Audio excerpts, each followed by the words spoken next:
Welcome to Sleepover with Yuri. If you ever been categorized as a minority, whether for being an immigrant or LGBTQ or a person of color, well, guess what? You are in a majority on my show. And tonight, I have a very special guest. He's one of the best florists in the country. He's a great artist and a recent movie star. Welcome, Brenton Wolf. Hey, Yuri. Hey, Brenton. So, congratulations on your movie that just came out. Yeah. Thank you for coming over. It's not quite out yet, but it's not out yet? No. Okay. It's gonna make the film festival circuit, but yeah, I'm excited. You don't look excited at all, but it's. I'll take your word. I'm very excited. Yeah. I know you just flew in from Texas today, I believe, right? Yeah. Was it connected to a movie or anything? No, that was a vacation. Yeah. Well, thank you so much for coming. I mean, you're literally right off the plane. Well, I know, but you know, for a sleepover with me, and right after the plane. So, I know you do a lot.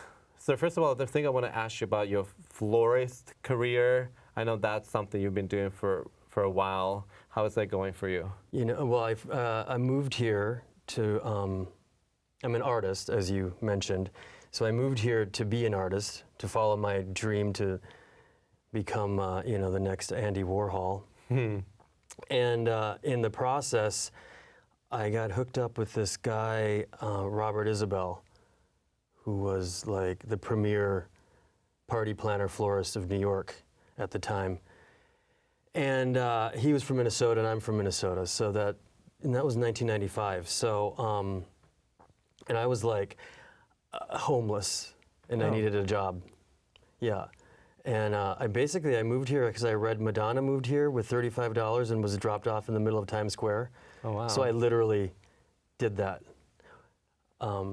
Moved here with $35 in my pocket from Minnesota and told the cab driver to drop me off in Times Square. Wait, do you take $35 with you on purpose just to be like Madonna, or that's really what you had? I was like, oh, you did it on purpose? On purpose. Oh my God. Yeah. Yeah. I even she nude modeled at the Art Students League. Okay. So that summer, one of my first jobs was a artist model at the Art Students League. Literally because Madonna had done it. But so then I met some guy at a bar. I needed a job. I met some guy at a bar. He worked for this illustrious Robert Isabel, who incidentally turned out to be from Minnesota as well. I mean, 20 years earlier. Mm-hmm. And so that's where it all began with the flowers. And then I got caught up doing flowers and then my artwork. I kept doing my artwork, but I didn't. It kind of took a back burner.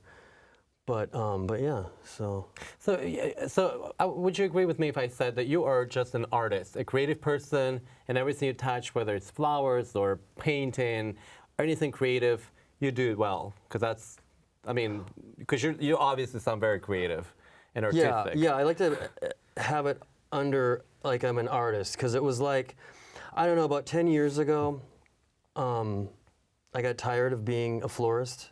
Okay. I got tired. What I said, I was like, I don't want to lay down the red carpet. I want to walk on the red carpet. Okay. So, being an event planner and a florist, a lot of times you're, laying down the red carpet for the celebrities. Really? Yeah. I didn't know that. Yeah. Well, I mean, not that I hire people to lay down the red carpet, but anyway, and also it's like such a pain in the ass to like carry around all your shit. Tons of flowers, all your art, all your paintings. So I was like, I'll just become an actor.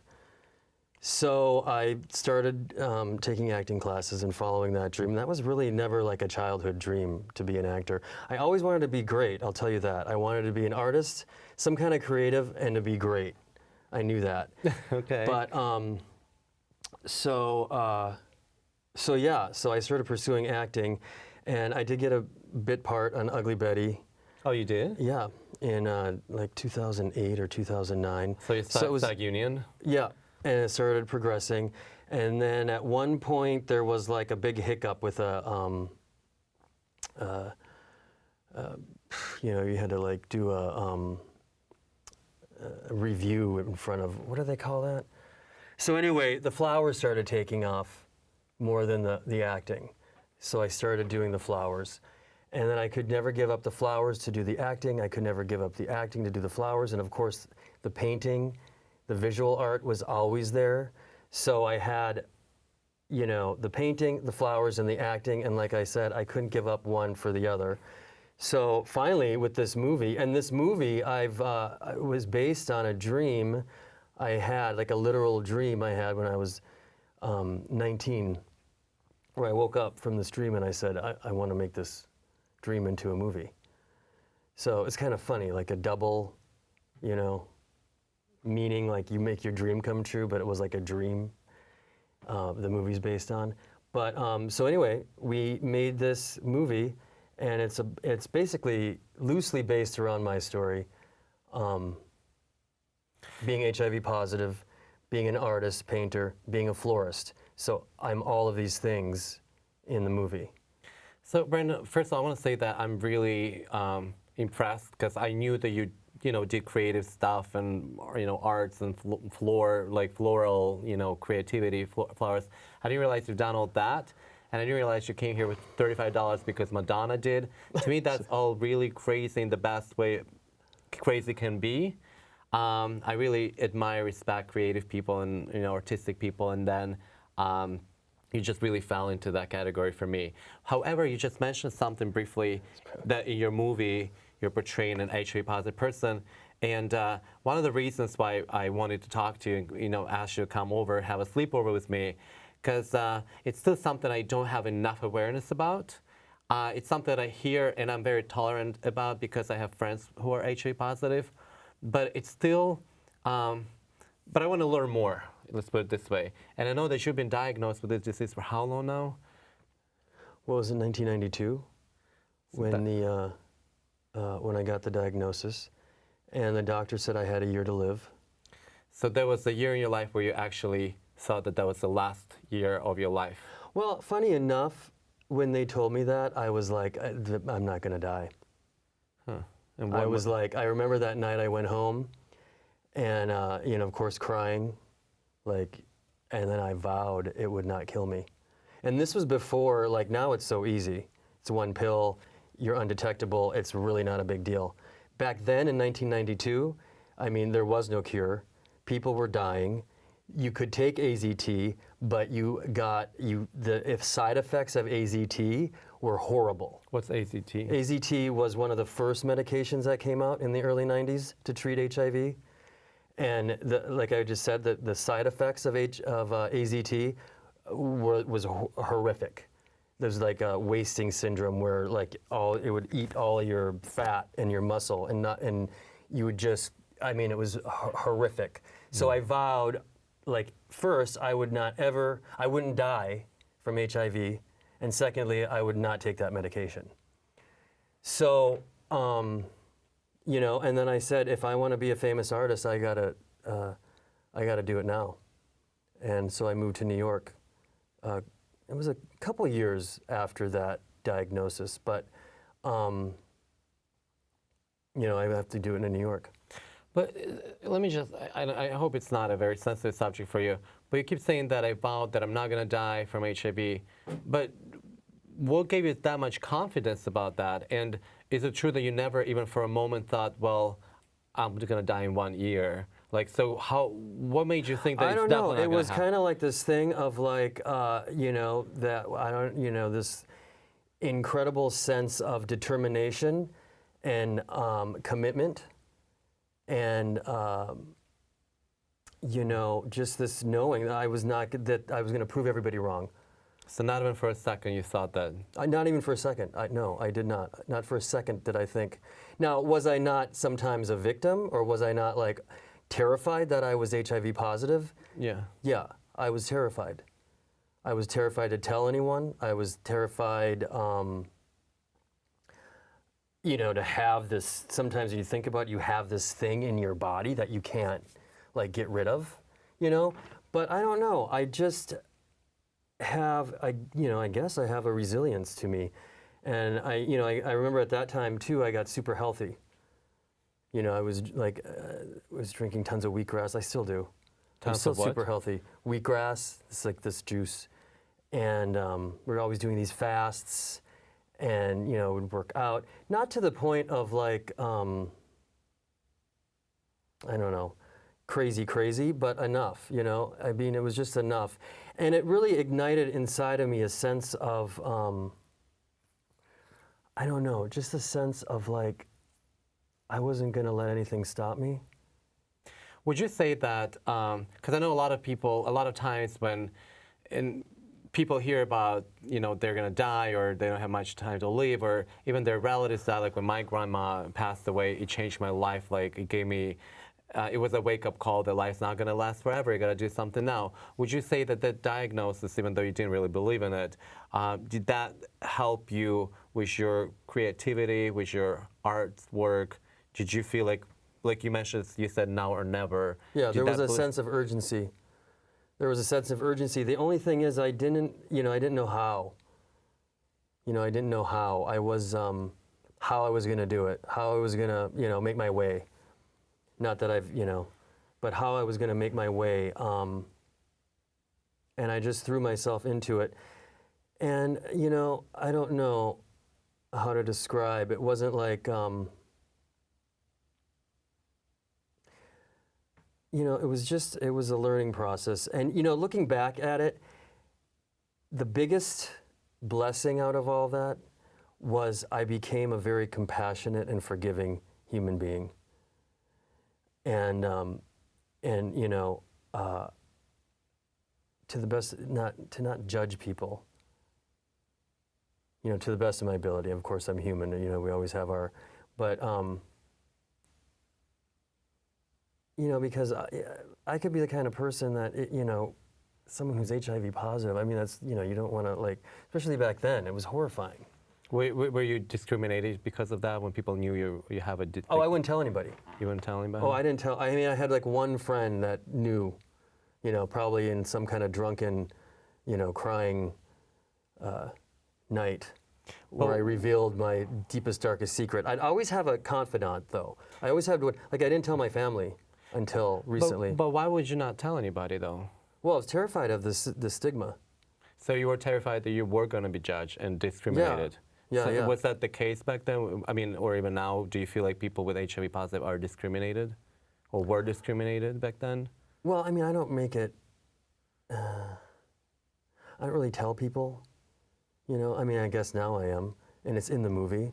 But I don't really at this time either in, you know, America and civilization and history, I don't really care anymore. You know, I'm not gonna be, you know, part of the reason I was so held back from really making my dreams come true is because I was so terrified.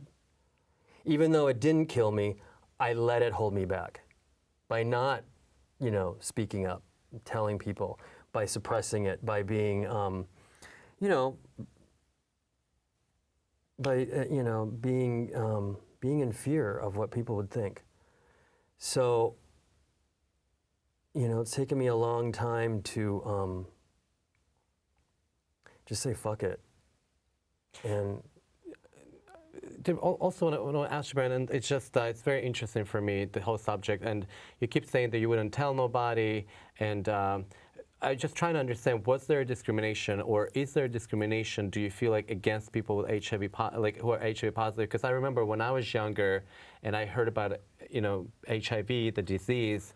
And I remember I was scared to, like, if I knew someone had HIV, I would be afraid even just to talk to him because I thought that this disease can kill you, you don't know how to get it, and you can get it anyway. So I remember having a fear. So Right. if someone told me back then, like, oh, I'm HIV positive, I would probably just run away. Like Right. that's why, like, do you feel like that was the case here as well, when you got diagnosed?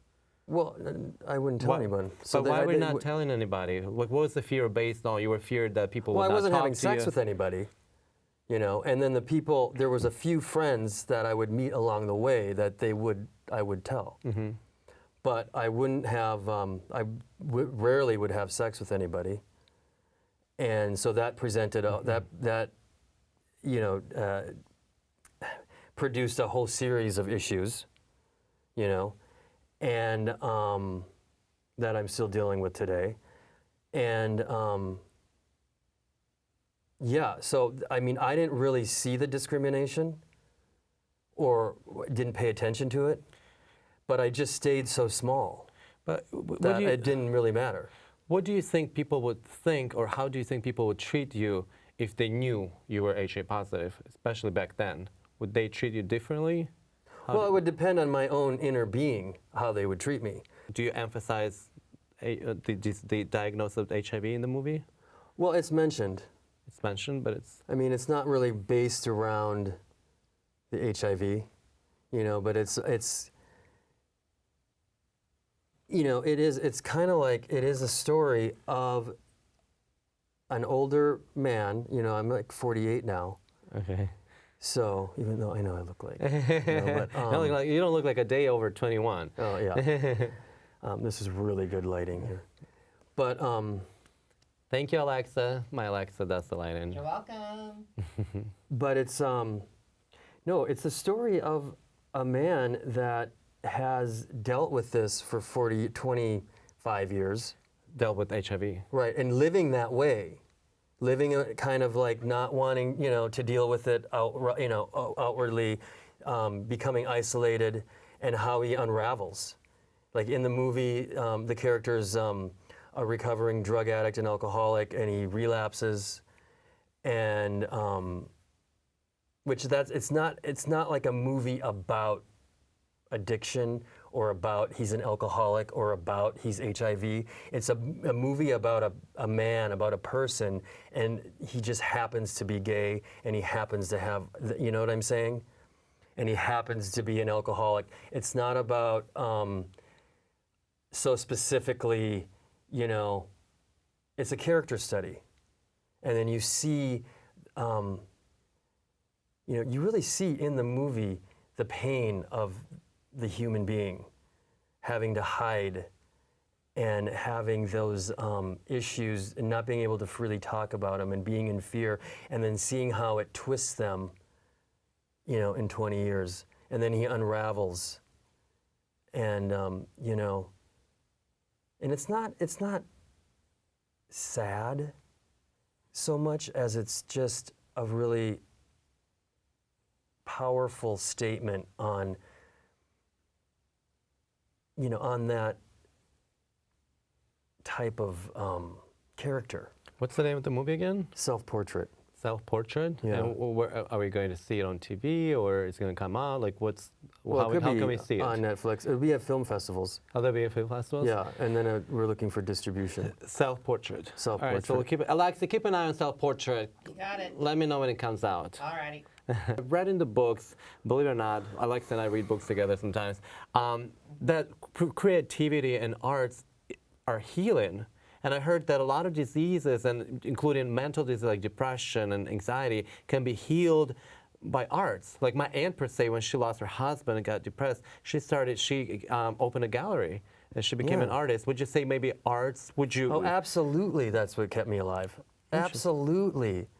My dream of being an artist and, you know, making my great masterpiece absolutely kept me alive.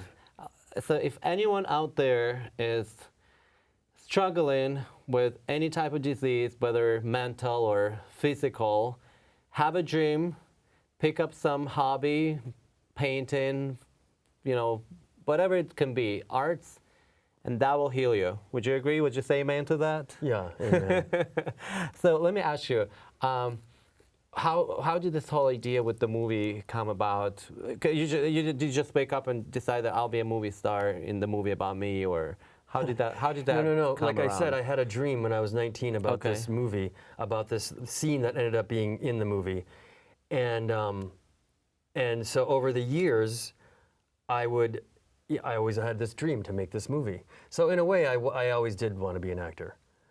I didn't know I was going to necessarily be in the movie, definitely with a screenplay. So I always wanted to make this movie. So I would take these acting classes, or I'd meet this boyfriend or this friend, and I would tell them about. It always would go into the idea about the screenplay, about the movie. We're going to make the great American movie, you know, the great story of all time, and I don't know how many friends, and I'm friends with many, and it would always turn into something else.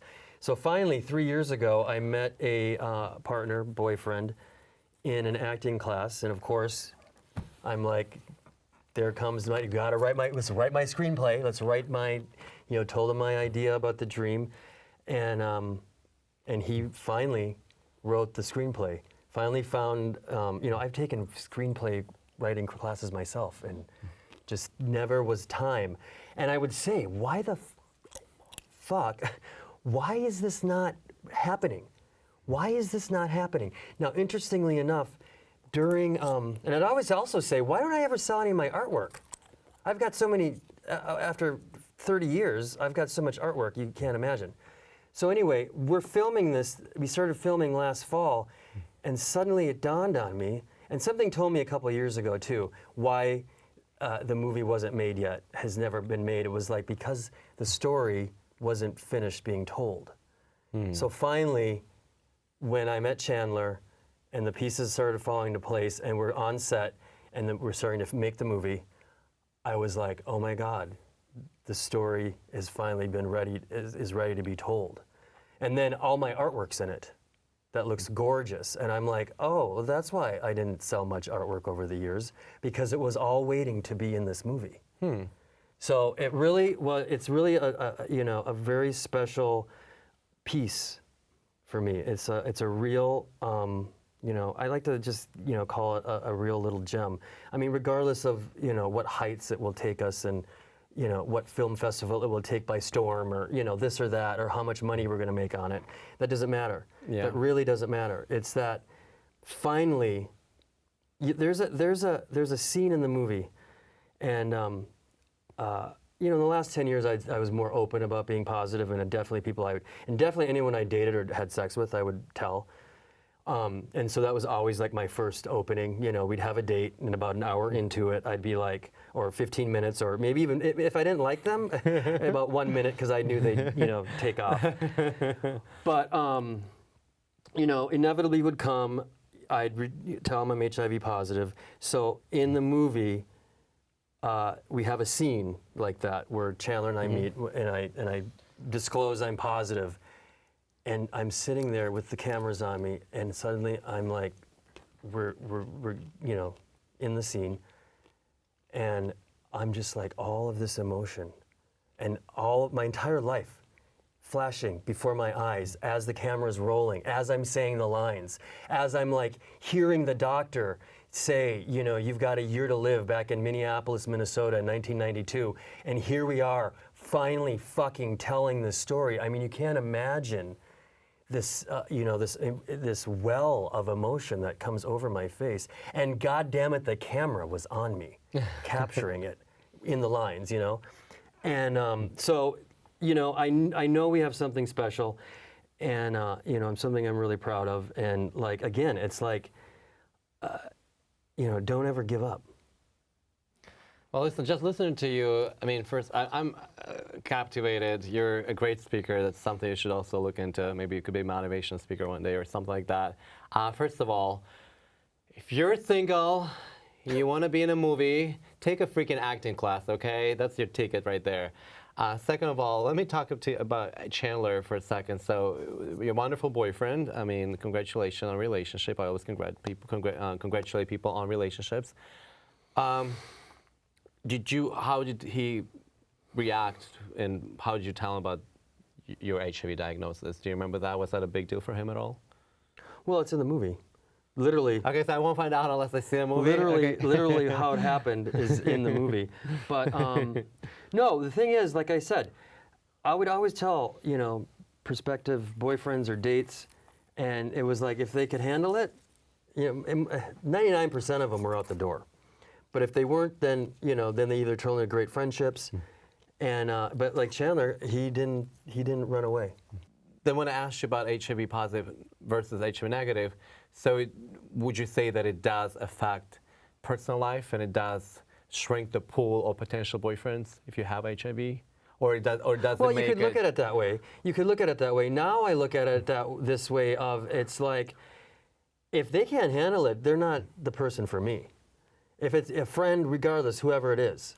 And I've got the wherewithal now and the confidence and the determination and the commitment in myself that I understand that if they don't, it doesn't resonate with them, then it doesn't resonate.